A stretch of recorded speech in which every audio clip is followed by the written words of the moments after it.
Bismillahirrahmanirrahim. Assalamualaikum warahmatullahi wabarakatuh.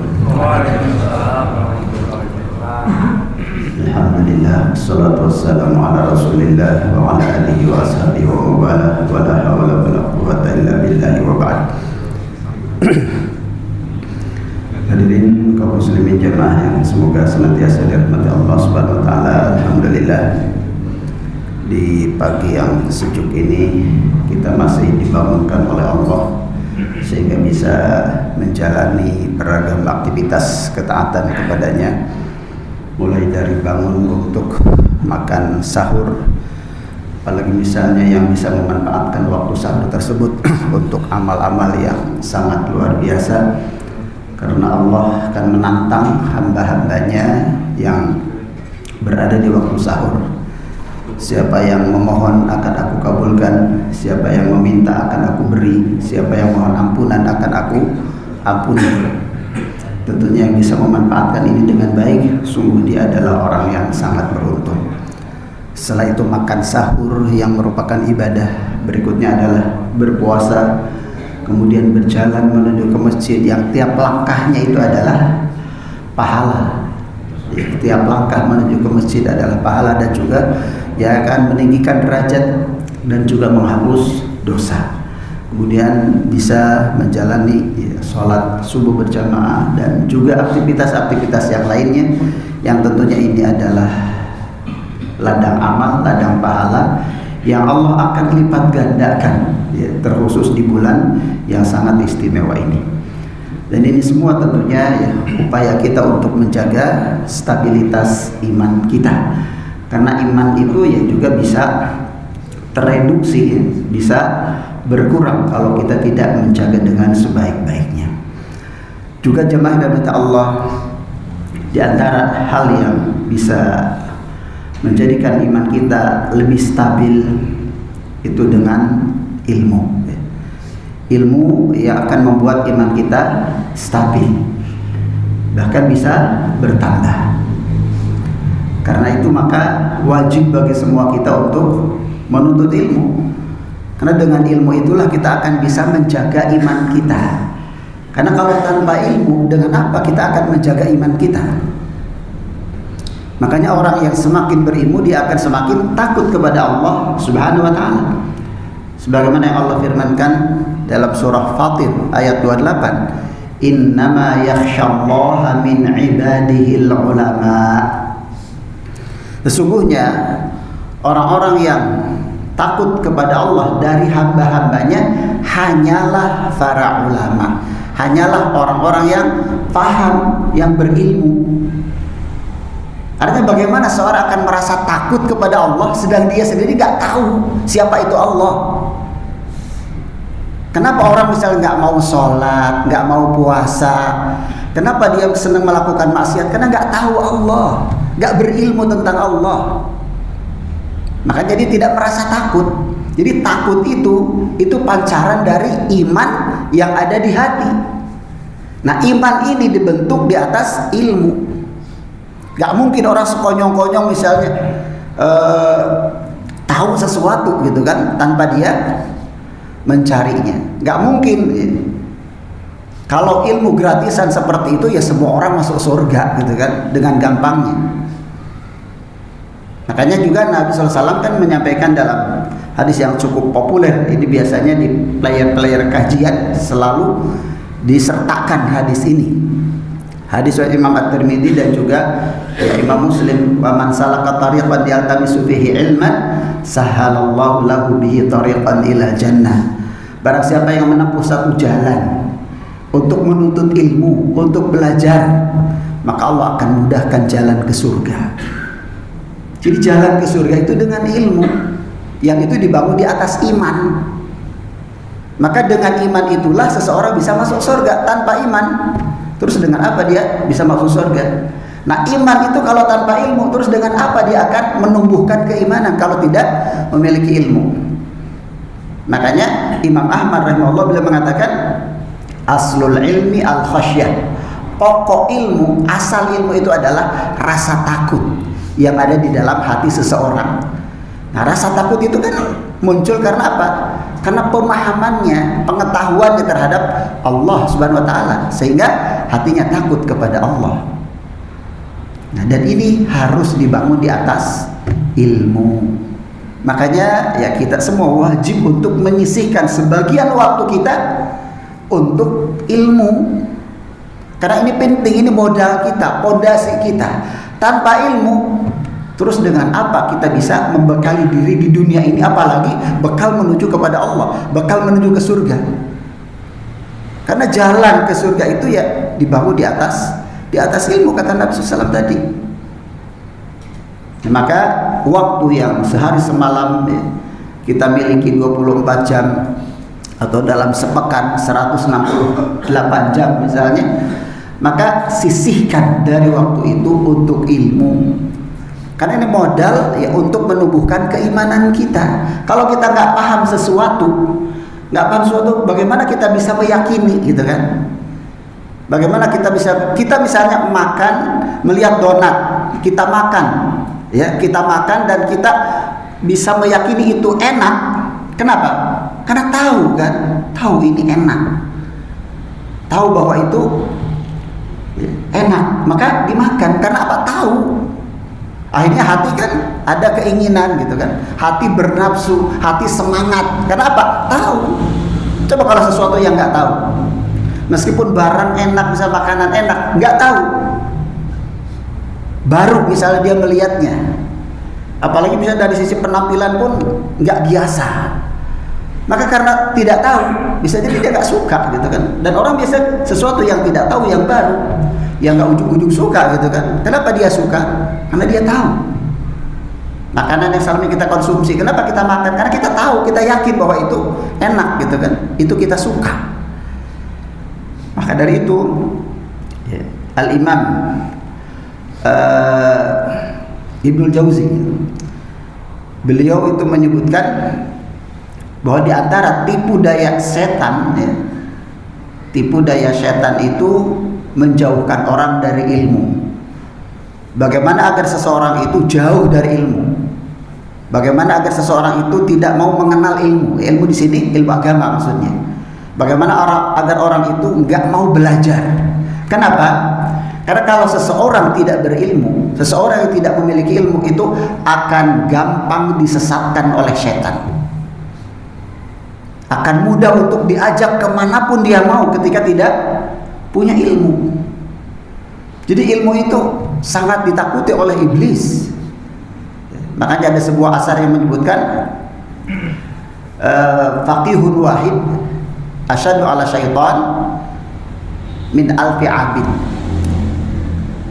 Seorang ulama, seorang yang alim itu lebih ditakuti iblis, terasa lebih berat iblis hadapi ketimbang 1000 ahli ibadah yang tanpa ilmu, yang tidak memiliki ilmu.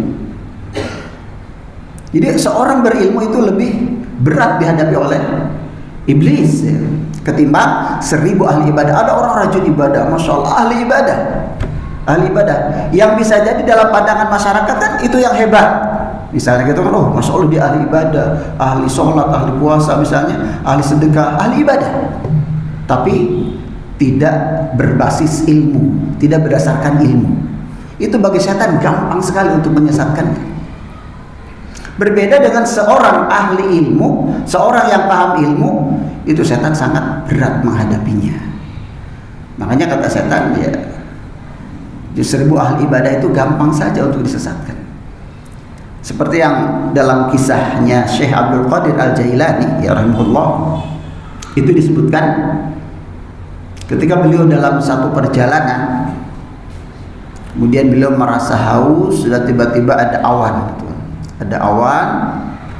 kemudian suasana menjadi gelap. Nah, dari kegelapan itu kemudian ada seberkas sinar cahaya dari atas. Kemudian dari cahaya sinar itu kemudian ada suara. Suara itu mengatakan, "Wahai Abdul Qadir, aku adalah Tuhanmu.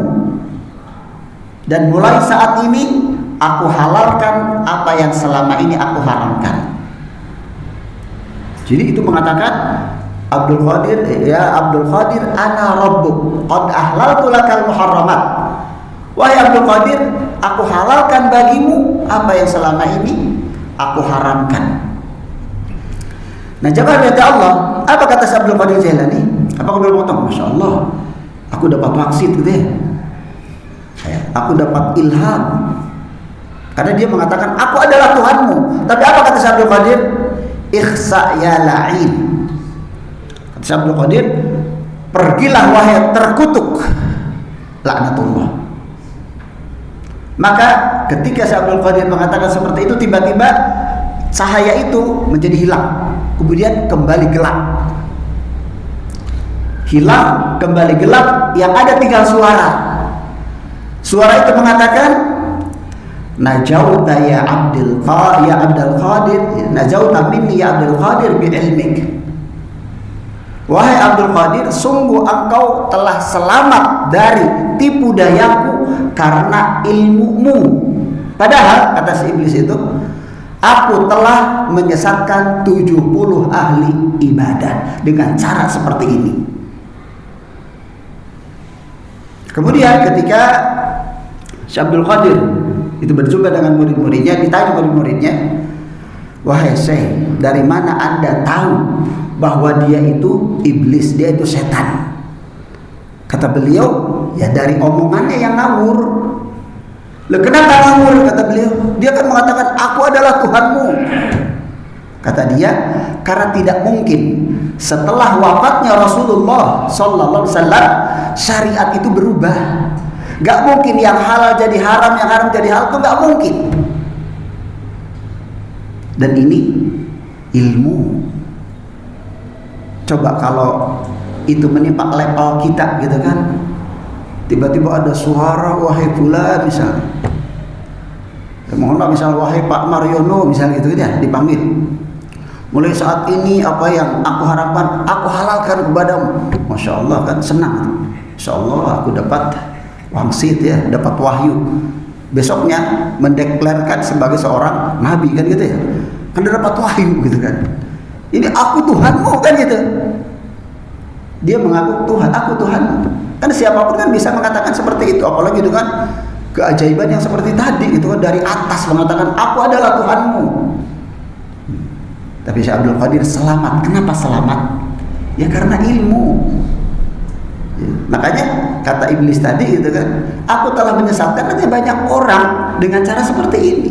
Dan ya sampai saat ini pun gitu kan, hal ini bisa saja terjadi menimpa siapapun.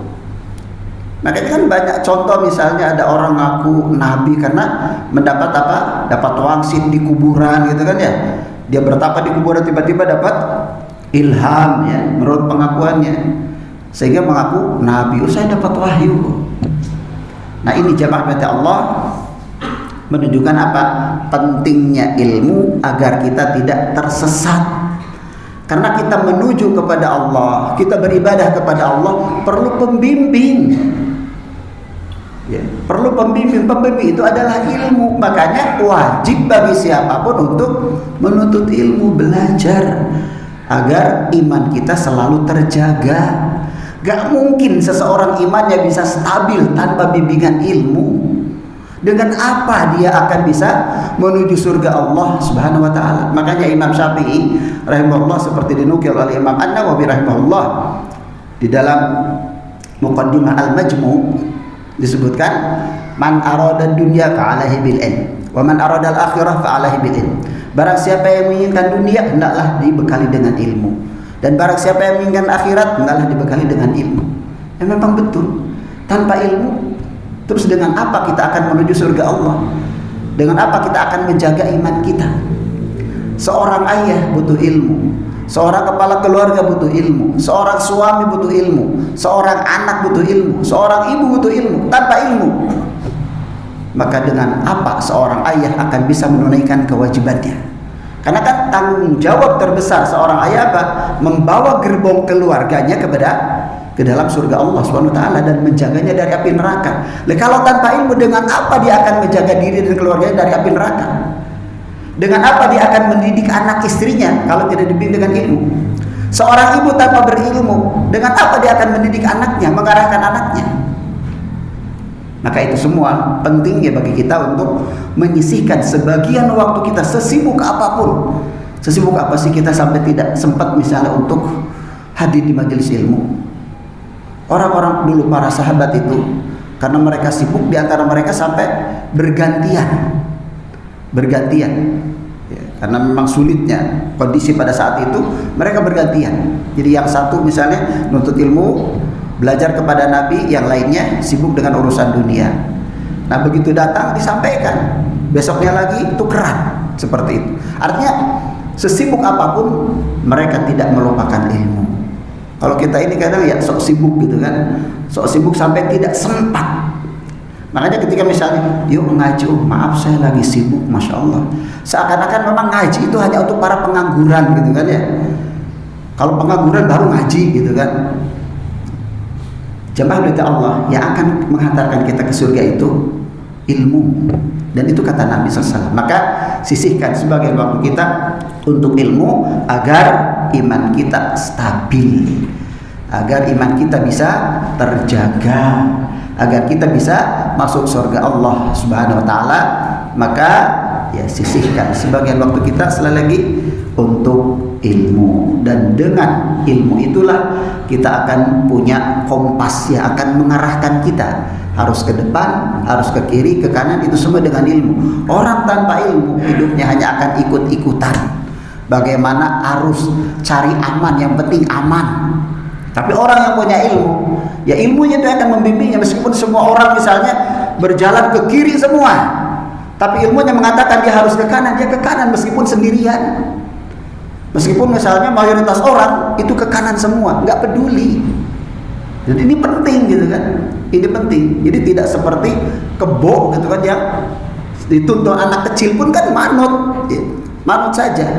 Yaitulah kondisi orang yang tidak memiliki ilmu, tergantung ya arus kemana arus mengalir, itulah yang dia ikuti. Kemanapun gitu kan, orang banyak misalnya mengalir berjalan, maka dia akan mengikuti itu. Tapi orang yang berilmu, dia akan punya prinsip, dan itu penting apalagi untuk menuju akhirat. Baik, mungkin hadirin kepada Allah, ini saja yang bisa disampaikan, kurang lebihnya mohon maaf.